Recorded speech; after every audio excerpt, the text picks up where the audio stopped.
their heads in that, of course, bucket of taxes. Are we living our financial truth? Have they realized their target? Is it counterproductive? This is also what we are trying to look at. But Bello, I just wanted to comment on the so many taxes that have really come up with, especially also with the 5 shillings that they want to add up on the road levy because of the inflation rates. Now the cost of maintaining road as well will be expensive. That is interesting, that the government has found the cost of their own activities have gone up, and now they have to look for more money. And so they want to introduce now another levy of 5 shillings to cover. What will the Kenyans do to cover up their costs which are going up? Indeed. I mean, it's selfish really for the government to say, look, the cost of building roads and what has become more expensive because of the cost of materials are higher, now we want to increase the levy. The government is the cause for the increase in the cost of these goods and services that we're using in this country because of the high taxes. Because they were warned that all these taxes on fuel will lead to taxes on power, with the cost of power going up, cost of energy going up, and all these things will have a domino effect in the entire economy. And this is what we are now seeing, that everything is going up. So if you are owning a car, it's not only your fuel that has gone up, the cost of spares are going up. Because everything has been, because of the taxes, because of the high cost of electricity, because of the high cost of transportation, the cost of freight and everything, and the taxes and all that. So I think there is no doubt in the minds of Kenyans that the government's policy of introducing taxes when the economy is in a bad shape was misplaced. And these Kenyans spoke out very clearly that, look, it's not the time to increase taxes. Let us all try and get our economy first back. Let people start getting income. So let businesses start, coming back. Many of them collapsed during the corona. I think so. I am surprised that there's still people in government who are looking at introducing new taxes, new levies. So many of them lined up. Every day you see someone waking up and saying, we need to introduce this and we need to charge this. The other day I was watching the CS for roads and infrastructure. He says, I want a law passed quickly so that every public service vehicle should buy a camera for the dashboard. I mean, honestly, people are really struggling. And you want to pass laws on, they don't care about what's going on. And this is the lack of concern about what the reality is on the ground. So I think these taxes are going to hurt Kenyans, and they have not been productive. The government thought by introducing all these taxes and levies, they'll get more revenue. Yes. But what we have seen is last week, the treasury, the KRA announced the collection for the first quarter. It was below target by 79 billion. For the July, August, September. July, August, September collections. It's below by 79 billion. If it goes with that trend, clearly then the 2.9 trillion that the government hoped to collect will fall short by far. And I'm worried because the way this government is focused on meeting their expenditure targets, they'll end up borrowing the difference. So we'll end up with more loans and more loans because the government is not dealing with the expenditure side of the issues, but they're dealing with the revenue side. And so clearly, more taxes does not necessarily lead to more revenue. And this has come out now very clearly. The government was warned, but now they can see really petroleum consumption has gone down. Everybody's reducing down because there's a point where the elasticity of demand checks in, and people will start saying, no, I can't. I don't have money to buy it. So I think there's need for government to look back again on the issue of taxes and avoid further taxes on Kenyans. Or they should stagger. Yeah, I think instead of coming up with lump sum taxes, one after the other, we're waking up to the dailies and you have, why can't it be truncated? Yes, okay, go ahead. Yeah, and I think the rules, the application rules are quite clear. Everybody is aware of that. I just don't know why the cabinet didn't come up to say, yes, we can do all of this, but just what time frame and what's the impact. That cow thing is very good because you no longer can get any more milk out of it. So you'll give the poor thing a rest, for sure.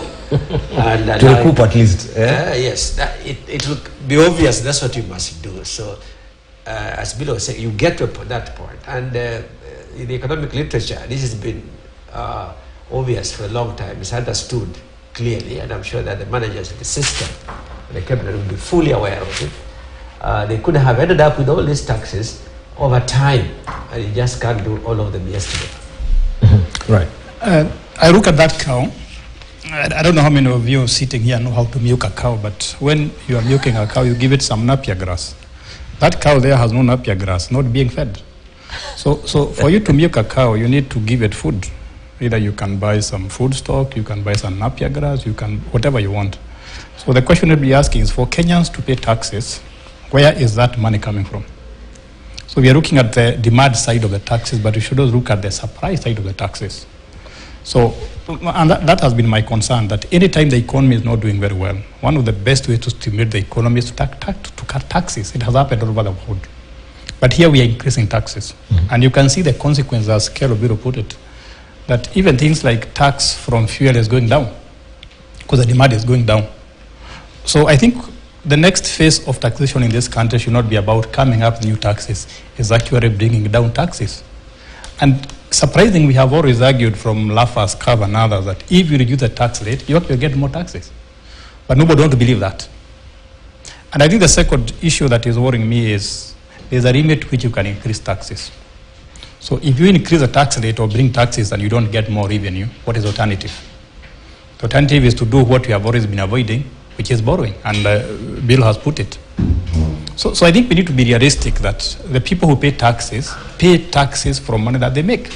And we should help them make more money so that you pay more taxes.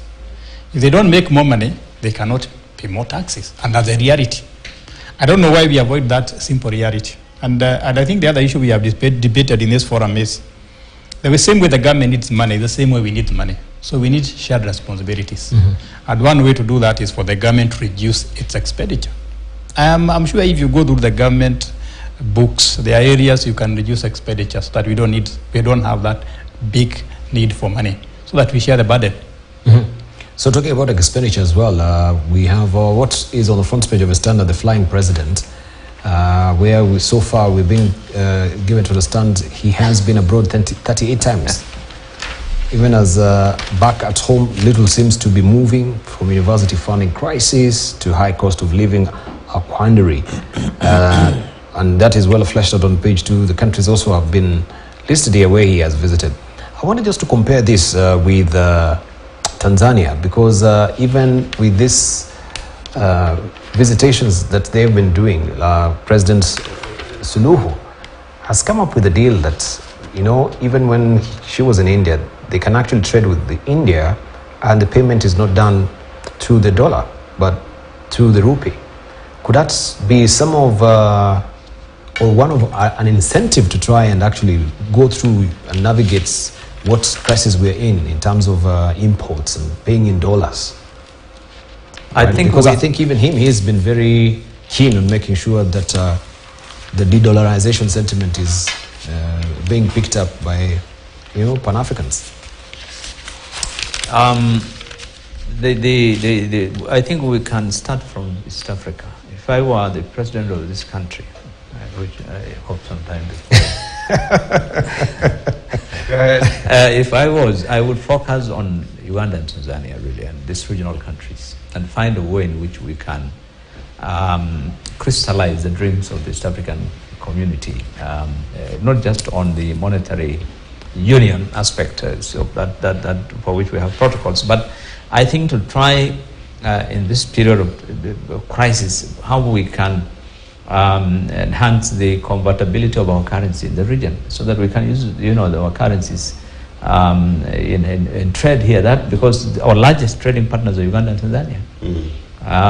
By far, you can't compare with any other. But now, if I am buying some chicken from Tanzania, I have to pay in dollars. If I'm buying something selling something to Uganda, they have to buy in dollars from Kenya.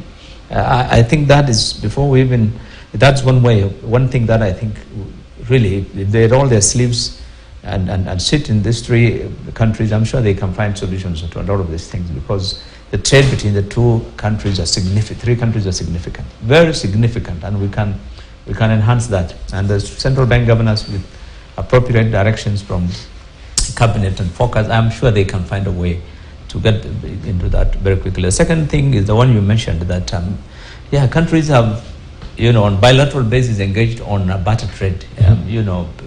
For example, we import most of our rice from Pakistan, and we are the largest exporters of tea to Pakistan. Our largest destination of tea, the main export in this country is tea, and all our tea, most of it goes to Pakistan. So you can arrange, if you engage the relevant institutions of these two countries, find a way in which these things can be, and this is what I think Sami was talking about when you are dealing with India, but this is things that can be done, and countries have done it when they have been in this kind of situation where you have problems of currency. You can do that, and I think that the same can be said of many other things that many other countries that we trade with. In the same way, Egypt is our single largest importer of tea after Pakistan, second largest, and because it's conversant is a industrial powerhouse nowadays. We import a lot of finished goods, through commerce from Egypt. So there are countries that we can deal with, but again, you see, but it seems that I have not really understood the focus of this government and all these trips, because are you looking for investors? Are you what exactly we are looking for in all these trips?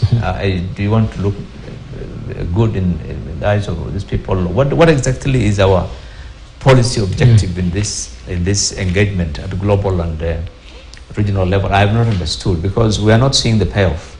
There has to be some dividend for all these things. We are not getting investors who are coming in.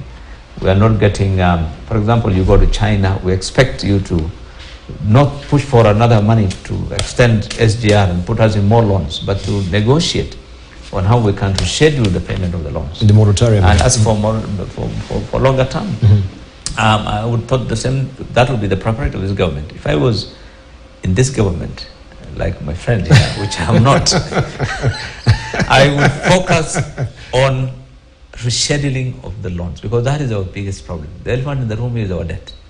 And you cannot be friends to Americans and you're friends to the West, and they talk so nicely about you and all the time, but you are not getting any payoff from them. And I think the main thing should be on the debt that he needs to focus on. Otherwise, you can visit as many countries, but if you're not getting investors into this country, which is quite unlikely because of the cost of production is very high, the cost of energy, the cost of power, the taxation, environment is changing. People are moving to Uganda, cheaper, Tanzania, Ethiopia, Egypt. Power is literally nil if you're a manufacturer. So I mean, unless you really address those fundamentals, visit your country, visit the 47 counties. The president has not visited half the counties. He hasn't visited my region. A whole year is going for 12 months. People lost 3 million animals in the drought. You cannot talk of visiting. Let us sit with our businesses. Let us sit with our farmers. Go to Kitale, the powerhouse of our maize and so forth. Sit with the farmers there for weeks. Find out how we can address that issue once and for all, and Busia and those places. But I think, I don't know, but I get the sense that our objective is misplaced. Our priorities are misplaced. But that's my view. So this shuttle diplomacy should begin at home, because they normally say that we are too quick to visit the moon, yet we've not even roughed the door of our next door neighbor. Yeah. But I think if you're looking at the frequency of visits, even domestically, certainly the president hasn't done all the 47 counties, but he's probably visited it domestically more often than any other. He's really very itinerant. He has a lot of energy. And President Moi maybe was slightly different, but we didn't have counties then. Domestically, to certain regions more.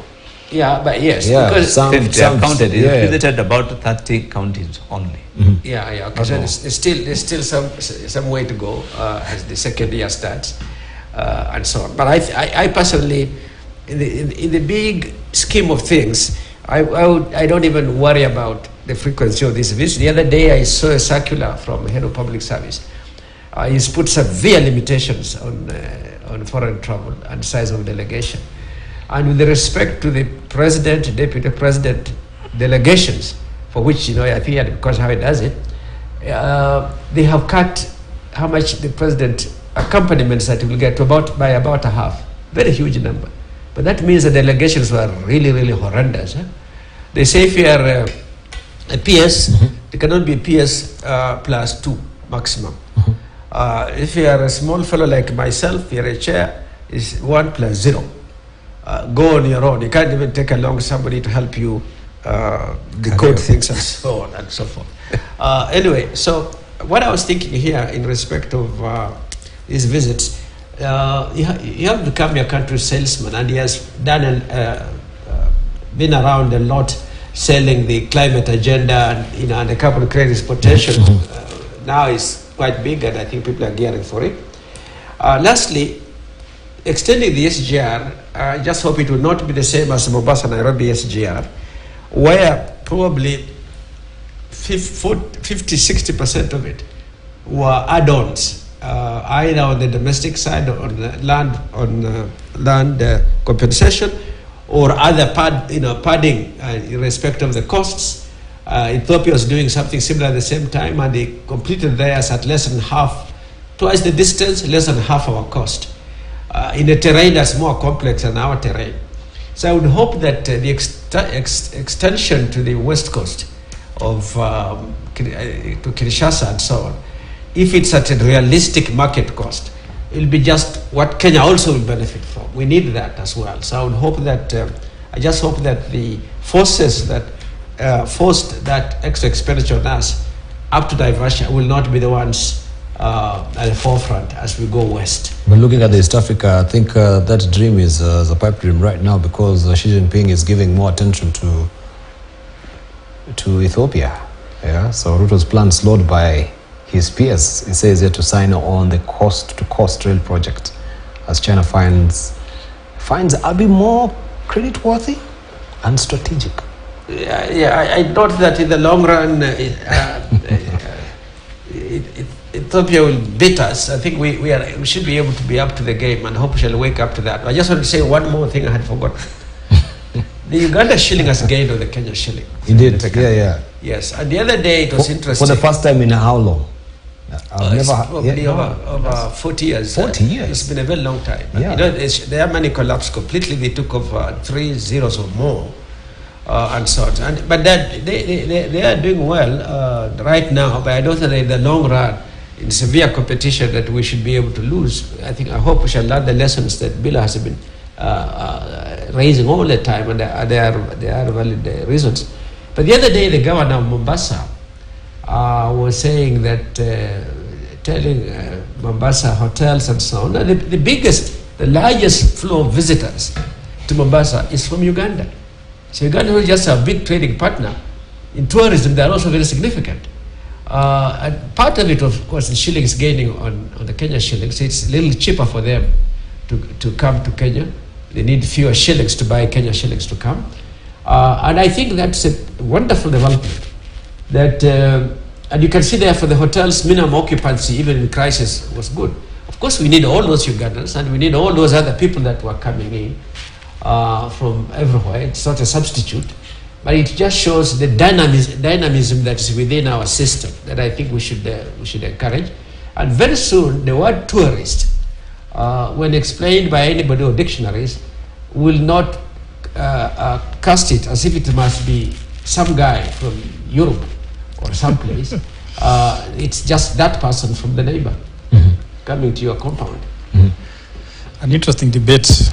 I was in Uganda 2 months ago, and I noticed that change in currency, that Ugandan shilling has become very strong. But I think Bill Kerr has a very interesting argument, because charity starts at home, or charity begins at home.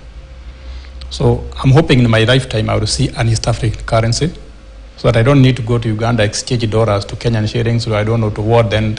I think the sunset was in 2024. We should be having the East Africa monetary. It is very expensive, yes. And that facilitates trade instead of facilitating trade.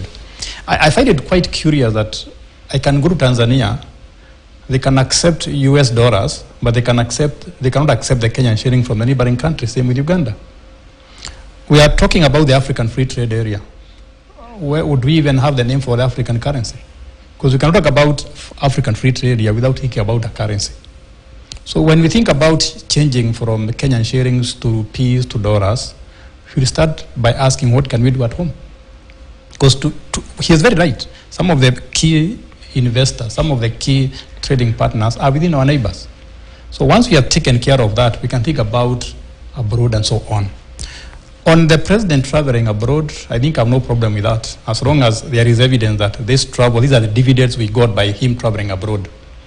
But remember, at the end of the day, investors are always ahead of us. You don't even call them, they see. I'll give you a good example. When devaluation came, every county was holding a conference, investors conference. And I was wondering, why are you holding a conference to call investors? If there was an investing opportunity, they would have come. And a good example is Kitengera at the river. Nobody sold those towns, but they're very vibrant. We have been trying to sell Konza. So investors are very keen, they're always ahead of us, they see what is happening. So what we need to do is to improve the image of our country. All Kenyans want to go to the US, they have not been there, but the image of the US is very attractive. It's as if there's no problem in that country, and they want to go there. So if we can improve the image of this country, investors, tourists will come.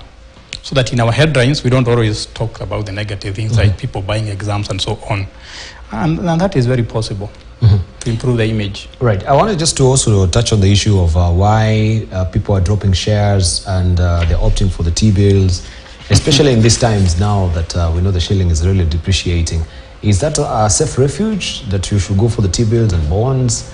You have in the market, money markets, the shares are also not doing very well.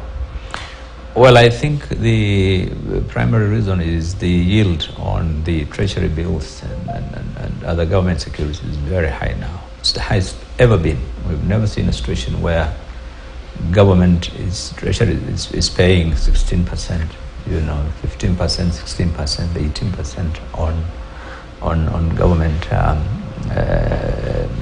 bills and bonds. And this is something that encourages investors to buy, because these are premium instruments, because they're sovereign instruments, they're guaranteed. When I invest on the stock exchange, on the equity of the other companies, the risk is there. The companies may not perform, and actually companies are not performing. Many of the blue chip companies quoted on the stock exchange have been issuing profit warnings. Their returns are not good. The yield, the dividend yield probably, is low and all that. So I think the performance on the of the economy clearly is always reflected on the performance on the NSE itself, the stock exchange. And I was reading a report this week that says from KRA that only about 85% of the companies are actually not paying corporation tax, because companies are not making money. Companies are not making profits. That's a huge number. So it's easy for people to invest, and those government treasury bills are more attractive to invest than the stock market. Right. Israel-Hamas war, you've talked about so much of our export there, tea to Pakistan, Egypt, and I wonder how this, aside from maybe the rising cost of fuel, in terms of trading agreements that we've had, can this be adversely affected by the position that the country has taken, especially going pro-Israel. And we've seen Organization of Islamic Corporations as well now holding up together. Sanctions now are being also, sentiments are being sent out. South Africa saying, avoid Israelis, goods and stocks, anything that comes from there. How is it bound to affect us as a nation, especially when it comes to export? Below, or any of you? Okay, let me go with this so that I get a shot at this. In all of these conflicts, I think any country should be cautious how you react, particularly if you're not directly involved. I think the initial statement from Kenya was somewhat, was greatly biased in a situation that's complex that we've looked at for a long time. It doesn't matter where disappointment, but I think the statement was issued too soon. It needed a little more reflection, and even if it was being issued then, it should have been the typical diplomatic statement that sort of doesn't quite say it. You say something nice generally. You do it the Thuge way. There are many ways you can do that. When the Ukraine-Russia war started, many people had underrated the significance of Ukraine in global agro-trade. I remember in our discussion in one of the other room, we were sitting there and we were thinking, well, Ukraine maybe to be marginal. Nobody had realized its impact on agro-trade. Now, Israel and Palestine, whenever there's a conflict, there's an increase in hostility, it impacts security globally. And it's going to impact it even more. Because remember, here is a state fighting, let's say, if we use the global terminology that Hamas are guerrillas, no, they are not guerrillas, they are terrorists, let's put it that way. I do not believe that's true though, but let me just say, if you believe that, then you are really fighting a band of, it's not an organized army, it's not a state army. This is a people's, sort of a defense kind of thing, versus a highly organized state. And you can see that the world is getting a little completely, what would you say, the horrors that are occurring there are going to be quite severe. And Israel is not, of course, an open democracy. It's a partial democracy. It's a democracy for those who participate in it. Not everybody in Israel participates in it. If you aren't part of one part, if you are from the other, you really are not. That's why they call them an apartheid state. So there's going to be increased insecurity. We can foresee that in the trading channels around Egypt, Suez. I mean, say the Suez, for example, the high seas. And in the reactions of others, because Israel is so protected by the U.S., not many people are able to take it on. In the Cold War days, it was easier because you could trade off one side against the other. And each side had a capacity for complete destruction. But now, there's only one superpower in the world that's pushing it, and they are entirely behind Israel. So what's going to happen is there's going to be, I foresee insecurity, great insecurity all around as people react or seek to react to it, because there's no other way of taking them on. It's an unfortunate thing. I just do hope that we get some stabilization of the situation. Otherwise, I think it's going to be ugly if we don't get that done. So the sanction sentiments, do you think that can actually pick up speed as well? The sanctions are not likely to pick up speed because the countries that veto it are going to veto it they vetoed ab initio, right from the beginning. It won't pass in any forum. I don't know why it would really. Maybe the Gulf countries might. Maybe. I don't know if the African Union is able to do that, because there are countries around the world that will not allow sanctions on Israel, and they have arm twisting capacity. So I do not think that sanctions will get an official. Sanctions to pro-Israel countries, and they're trading with the Middle East. What about that? It still won't work. The The US does not agree, and therefore it is going to be difficult to go that route. There's a big debate about the Israel-Hamas conflict. But before I go to that, let me say one thing about TBOs. Kenya is moving to TBOs. I'm hoping that by us buying more TBOs, the government will make more money and have less need for tax, and the tax will go down. I'm hoping so. But the big impact of Israel-Hamas conflict is one that it is going to disrupt some supply chains, particularly for oil. Remember, some of the countries that are in conflict with Israel over Hamas happen to be oil producers, Iran and so on. So by them using oil as a bargaining chip, we could have the price of oil going up, which you're already complaining about. So that is going to compound our problem if you bring in the weakening of the Kenyan shilling or the appreciation of the dollar. Now, you have to remember that Israel is a small country, but they're very influential. In fact, this morning I was following what is happening in the U.S. Congress. They got a new speaker. And his first agenda was to make sure that the Congress votes. I thought of for once is Michael Johnson. Yes, Michael Johnson, not that one. The basketballer was like, what? Not that one. His first agenda is to make sure that they get some aid or some military aid for Israel. Mm-hmm. So Israel is very friendship. So for Kenya and other countries, they have to tread carefully on who to support, because Israel you may not be buying something from Israel or trading with Israel, but they have the power to influence other people who trade with you.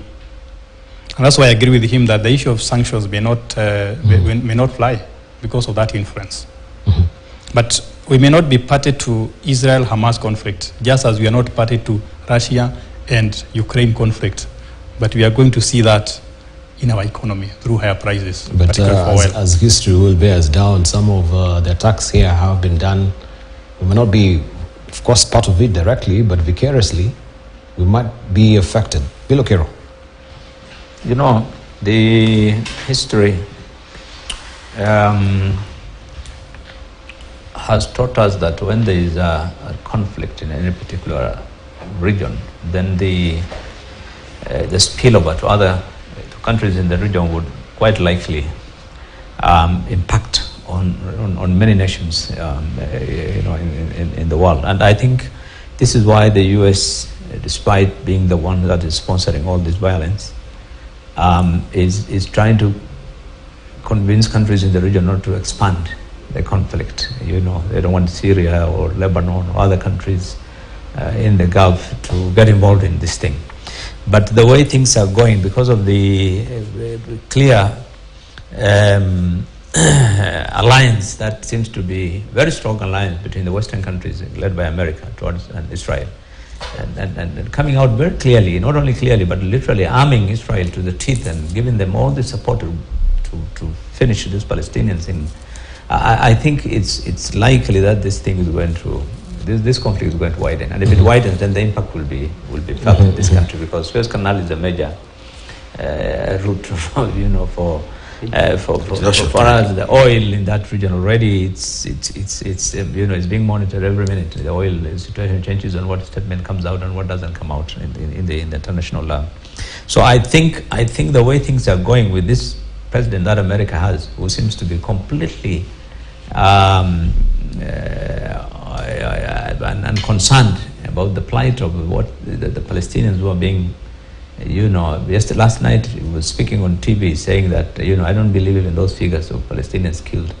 It's true. I mean, honest. This is a guy who, and he's Biden, yes, and he's being asked by everyone, can you simply ask for this ceasefire? And he says no.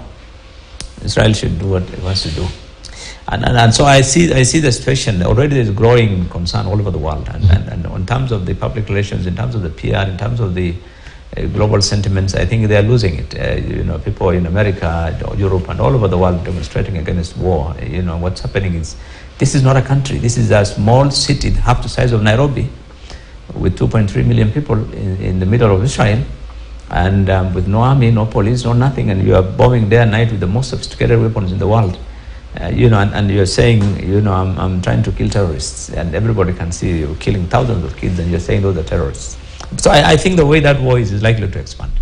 And if it does, then I can assure you that it will impact globally because that's the center of not just oil, but it's a major market. Those Gulf countries, because of their wealth and so forth, it's also the major. They are major players in the international economy, and America does not seem to care about war. In Ukraine, Europe is the one that is suffering. They're paying the price for that Ukrainian war. And getting into another war again when there's already a crisis and people are just trying to, conditions are struggling, I think it's something that, that's why there's pressure building up in many of these countries that let's stop this thing. Right. I'll be remiss if we don't broach an issue here that I found interesting as well. Before we wind up, we might not really get the time to.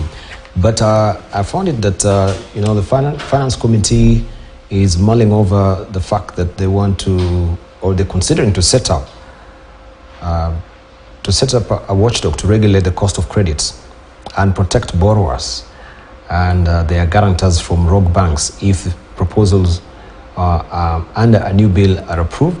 The proposed Financial Market Conduct Authority will regulate and supervise the conduct of entities providing financial products and services to retail customers, handing it some functions currently performed by the Central Bank of Kenya and other financial sector regulators.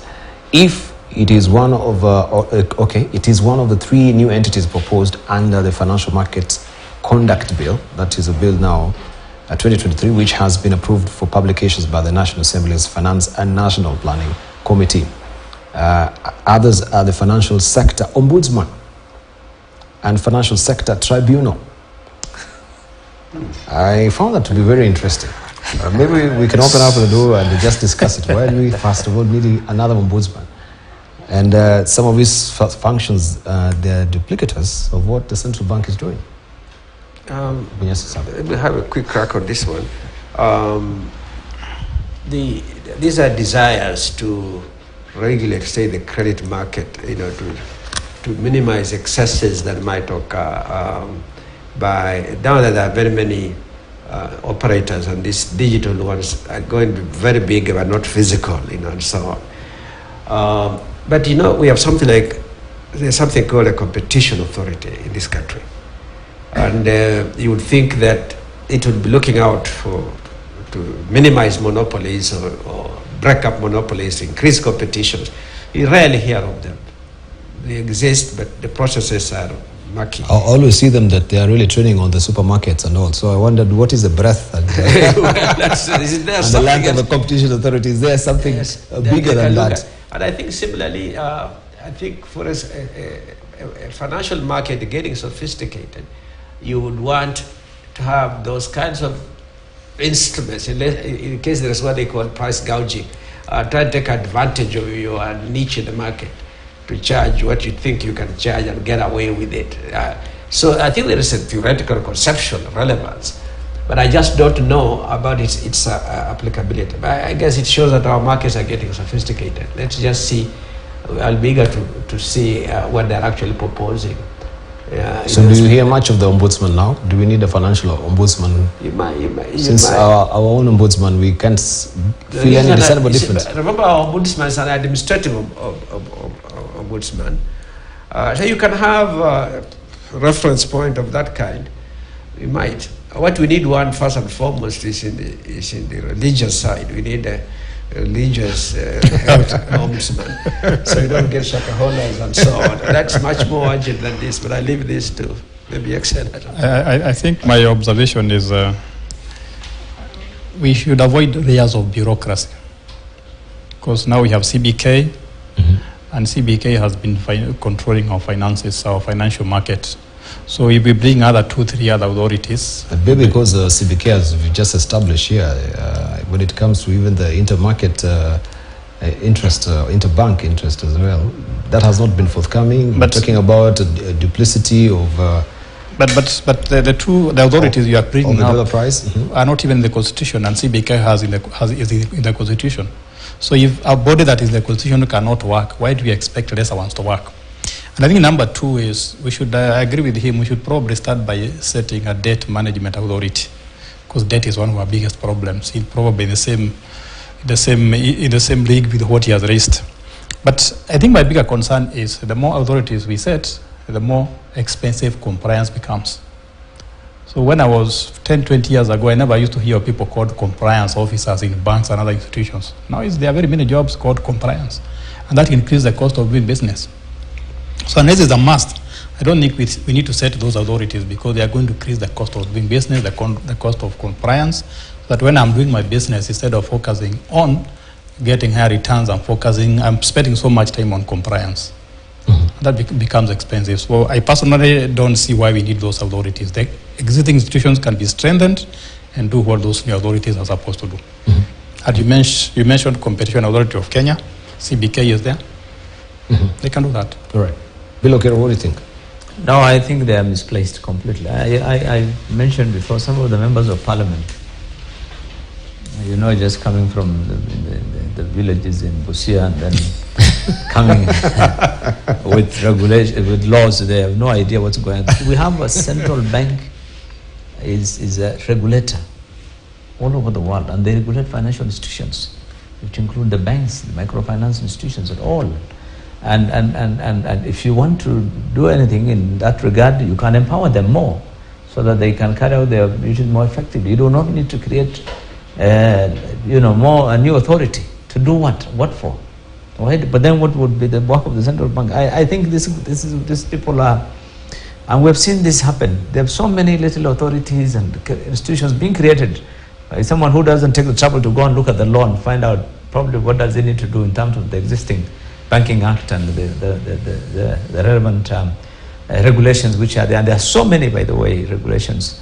Treasury has them, central bank has them. There are so many things on bank, and there are international prudential guidelines also which deal with how. But I think so. This is misplaced. But no, in this country, we live here, not on the moon. Those legislations and those things might have been sponsored by some people in government who wants to create a particular office for a particular purpose. You know, we want something and then we create the route. And then you find it happening because somebody has already been told, utengia yo mali, and to something like this. And so I think President should not allow, even if it's passed by Parliament, you should throw those things in the dustbin. Open it does. It will. You know how they work. So you need to teach me how to get to that place. So a job is created for me. Yes. And you need to talk after this behind the tent. But why would you need a financial sector tribunal? And what's the difference between the tribunal and the ombudsman? So the ombudsman investigate, then it forwards to the tribunal. Yeah, I don't know the details personally, but you can see there may be. The tribunal is useful if there are suspicions of favoritism or high-handedness in the system, but and the court process itself is very expensive. Tribunal is a bit lighter, but I don't know. It depends on the specific package of problems they are seeing as necessary. However, there's always a safety valve.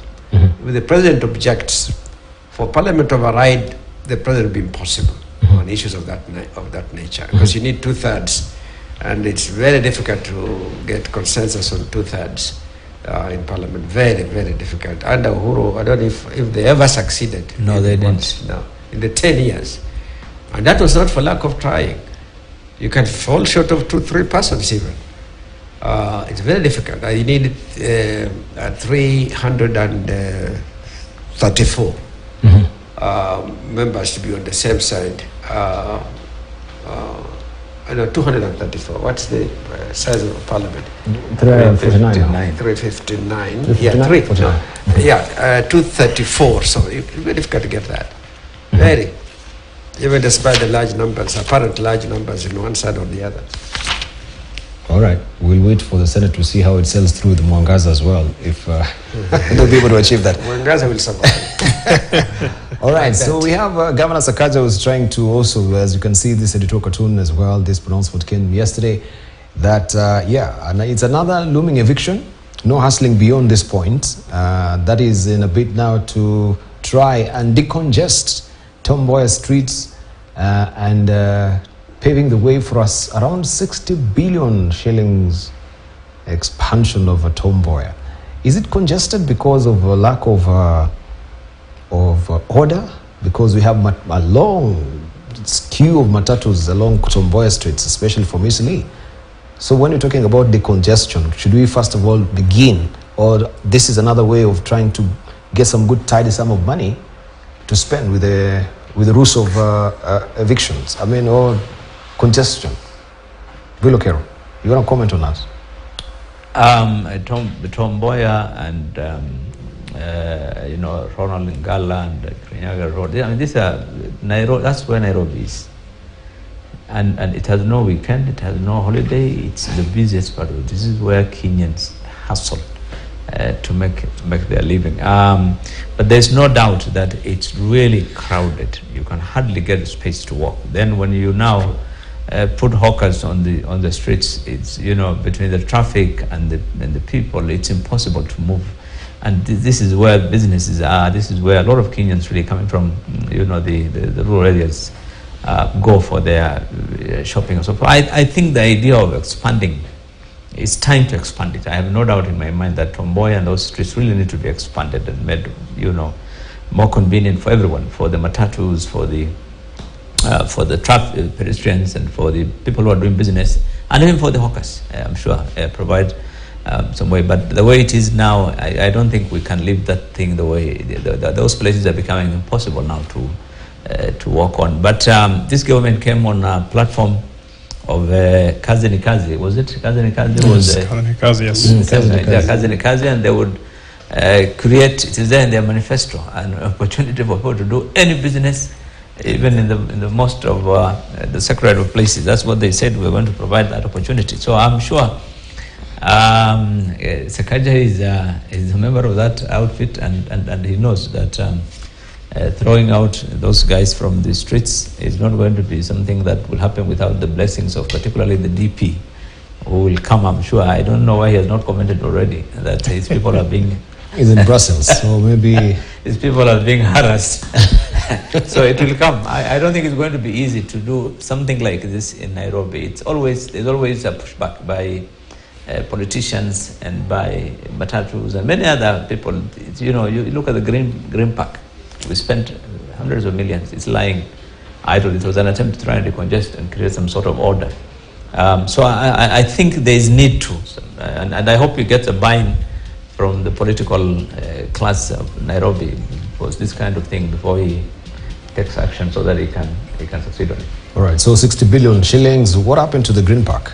Because it was almost more or less the same amount or more that was put up to make sure the Green Park is installed. But now, talk about asset sweating and utilization. And then you look at for another 60 billion shillings to expand. Priorities. Yes, that's As true. we give your closing remarks. I think that's an area that requires, and I don't know if they have done that, wide consultation with the affectees, you could say.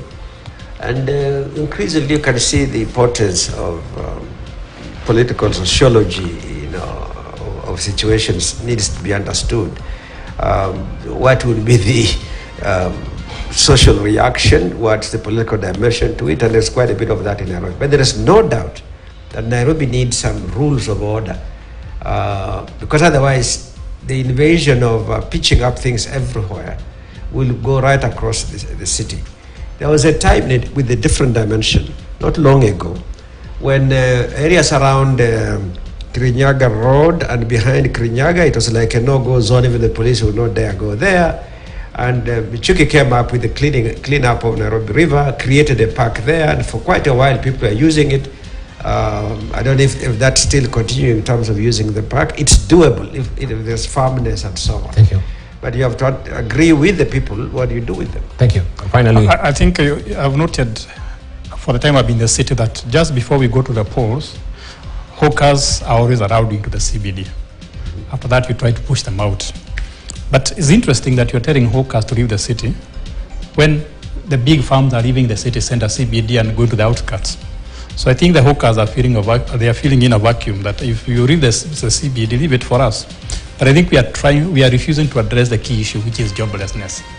I don't think anybody wants boasts or shows off that I'm a hawker. So let's create jobs, and nobody wants to be a hawker. They will leave the city naturally. thank you. All right, time for us to wind up. I really appreciate your input this morning.